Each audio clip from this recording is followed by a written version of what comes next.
žanras, technologija jūsų medžiagos, su kuriam dirbat? Taip, aš... 60 skilių reikia išsinyti. Kitą kartą. Taip, mano žanras, aš daugiau dirbu pagrindę su objektais, instaliacijom, bet dabar grįžtu vėl prie figūratyvo, bet ne prie, ta prasme, žmogaus vaizdavimo, o daugiau tokio animalistinio ir humanistinio sujungimo. Paskutinių 2 metų projektai yra sfinksai ir kažkas panašaus. O taip grinai portretas manęs visai nedomina kaip žanras ir žmogaus vaizdavimas tiek skulptūroje, tiek... Na, nebent fotografijoje, bet ir tai vengiu. Daugiau, jeigu fotografuoju savo malonumui, tai tokius gamtos objektus ir architektūrą.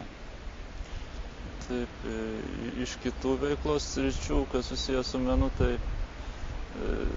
tvarkau antkapius kapinėse, bet darau tokius nemasinius produktus, o grinai autorinius meninius darbus, jeigu susitariu su užsakovu, jeigu to jam reikia. O taip, bet tai taip pat nėra mano pragyvenimo šaltinis, o greičiau susijęs su specialybė, aišku.